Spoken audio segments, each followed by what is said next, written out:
गांव छोटा सा था, हरी भरी पहाड़ियों के बीच बसा हुआ। जिंदगी सिंपल थी, पर हवा में एक अजीब सी घुटन थी, जजमेंट की। जो भी थोड़ा अलग रास्ता चुनता था, उसके पीछे फुसफुसाहटें शुरू हो जाती थीं। परंपराओं का बोझ गांव वालों को जकड़े हुए था। किसी की बुराई करने में सब आगे रहते थे, माफी देने में किसी को जल्दी नहीं थी।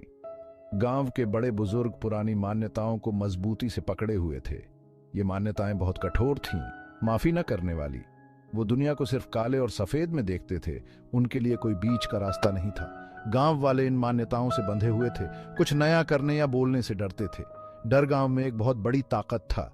ये डर ही था जो गांव वालों को काबू में रखता था, पर यही डर उनकी तरक्की में भी रोड़ा बनता था।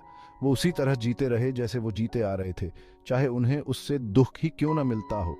अतीत का साया उनके वर्तमान पर हावी था। गांव जजमेंट और डर के चक्रव्यूह में फंस चुका था। ऐसा लगता था जैसे उन्हें बंधे हुए बेड़ियों को कोई तोड़ ही नहीं सकता। वो सच्ची दया और समझ का मतलब ही भूल चुके थे। पादरी जॉन अलग थे। वो एक नेक इंसान थे जिनका दिल प्यार से भरा हुआ था। वो सब में अच्छाई देखते थे, यहाँ तक कि उन लोगों में भी जो गलत रास्ते पर चल दिए थे। उनका विश्वास अटूट था, अंधेरे में उम्मीद की किरण की तरह। हर कोई गलती करता है, लेकिन कोई भी माफी के काबिल नहीं होता, ऐसा नहीं है। वो दया और करुणा का उपदेश देते थे। गांव वालों से अपने पूर्वाग्रहों से ऊपर उठकर देखने का आग्रह करते थे। उनके प्रवचन कई लोगों के लिए सांत्वना का स्रोत थे। वो प्यार और स्वीकृति की बात करते थे, दूसरा मौका देने और नई शुरुआत करने की बात करते थे।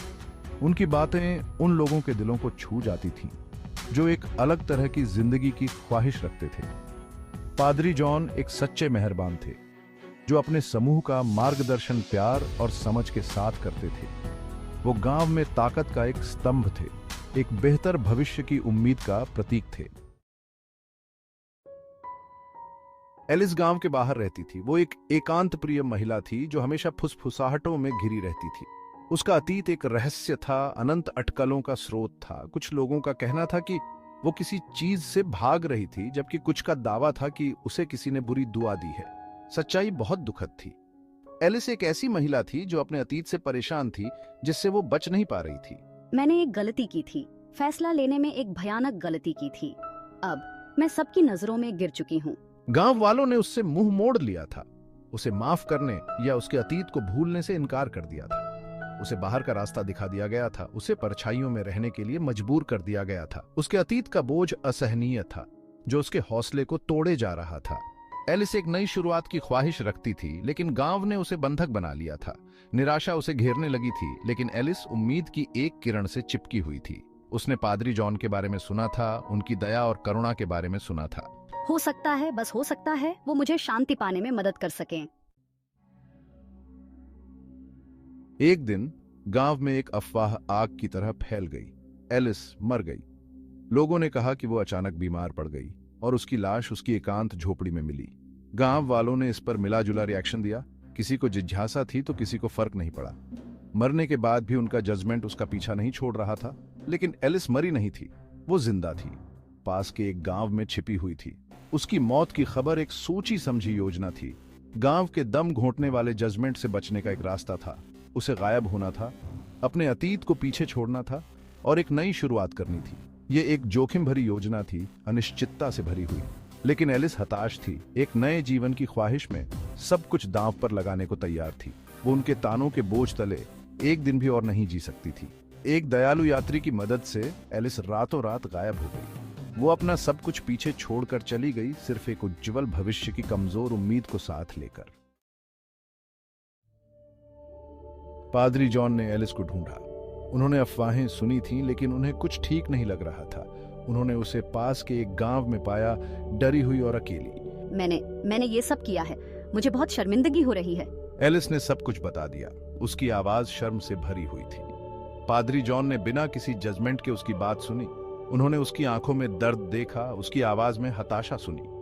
वो दूसरा मौका देने में, माफी की ताकत में विश्वास रखते थे।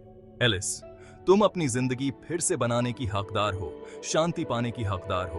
पादरी जॉन ने एक समाधान सुझाया, फुसफुसाहटों को खत्म करने और एलिस को एक नई शुरुआत देने का एक तरीका सुझाया। मैं तुमसे शादी करूंगा, प्यार के लिए नहीं, बल्कि दया के लिए। गांव में मेरी पोजीशन तुम्हें सुरक्षा देगी, जिससे तुम बिना किसी डर के रह सकोगी। इसलिए गांव के किनारे पर पुराने बरगद के पेड़ के नीचे उन्होंने शादी कर ली। यह एक साधारण सी रस्म थी जिसके गवाह सिर्फ सरसराते पत्ते और चहचहाते पंछी थे। एलिस और पादरी जॉन एक दूसरे से बंध गए, प्यार से नहीं बल्कि शांति और समझ की साझा इच्छा से। शादी की खबर गांव में गर्मी के तूफान की तरह फैल गई। गांव वाले हैरान रह गए, उनकी फुसफुसाहटें अविश्वास के शोर में बदल गईं।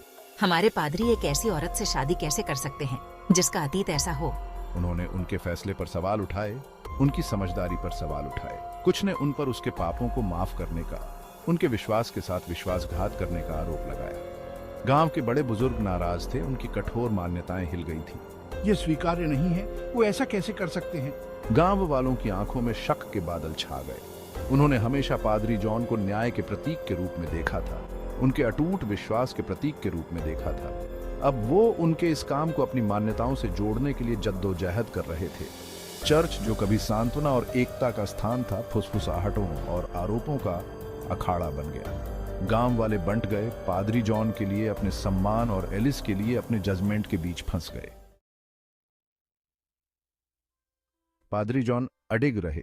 वो जानते थे कि उनके इस काम का विरोध होगा, लेकिन उन्होंने पीछे हटने से इनकार कर दिया। वो माफी और करुणा का उपदेश देते रहे, गांव वालों से ऊपर उठकर देखने का आग्रह करते रहे। ऊपर उठकर देखो मेरे दोस्तों, उस डर को देखो जो तुम्हारे जजमेंट को हवा देता है, उस दर्द को देखो जो तुम्हें अतीत से जकड़े हुए है। उन्हें विश्वास था कि समय के साथ और समझ के साथ उनके दिल नरम हो जाएंगे। वो उन्हें दिखाएंगे कि हर कोई दूसरा मौका पाने का हकदार है। धीरे धीरे हल्के हल्के चीजें बदलने लगीं। पादरी जॉन के अटूट विश्वास और एलिस की शांत ताकत ने गांव वालों के पूर्वाग्रहों को कम करना शुरू कर दिया। उन्होंने जोड़े के बीच सच्ची परवाह देखी, जिस तरह से वो एक दूसरे का साथ देते थे। शक के बीज जिज्ञासा में बदलने लगे, फिर समझ में बदलने लगे। गांव वाले अपनी लंबे समय से चली आ रही मान्यताओं पर सवाल उठाने लगे, दुनिया को ज्यादा दयालु नजर से देखने लगे। एलिस, जो कभी सबकी नजरों में गिर चुकी थी, को गांव में अपनी जगह मिल गई। उसने अपने अनुभवों का इस्तेमाल दूसरों की मदद करने के लिए किया, उन्हें सुनने के लिए तैयार रहती और प्यार से बात करती। उसका अतीत, जो कभी शर्म का कारण था, ताकत का स्रोत बन गया। गांव, जो कभी जजमेंट और डर से बंधा हुआ था, अब ठीक होने लगा था। फुसफुसाहटें फीकी पड़ गईं, उनकी जगह समझ और करुणा से भरी बातचीत ने ले ली। गांव वाले माफ करना सीख गए, एक दूसरे में इंसानियत देखने लगे। मैं भी वहाँ थी जहाँ तुम आज हो। खोया हुआ महसूस करना ठीक है, लेकिन तुम वापस अपना रास्ता ढूंढ सकते हो। पादरी जॉन की दयालुता का एक अच्छा असर पड़ा, जिसने न सिर्फ एलिस की जिंदगी बल्कि पूरे गांव की रचना को ही बदल दिया। ये माफी की ताकत का प्रमाण था, एक याद दिलाता था कि सबसे बुरे समय में भी उम्मीद जीवित रह सकती है। गांव में एक नए दिन के साथ सूरज उगा, जिसने बदले हुए समुदाय पर एक गर्मजोशी भरी रोशनी डाली।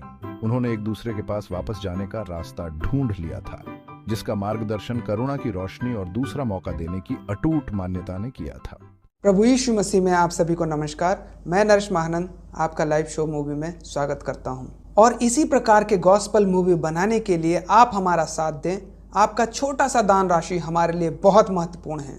आप हर महीना हमारे लाइव शो अकाउंट नंबर पे मात्र 100 रुपया सेंड करें, जो कि डिस्क्रिप्शन में दिया गया है। और आप सभी का प्यार हम पर बना रहे, आप हमारे वीडियो को लाइक करें, शेयर करें और कमेंट करें और हमारे इस चैनल को सब्सक्राइब करें। प्रभु आप सभी को आशीष दे। धन्यवाद।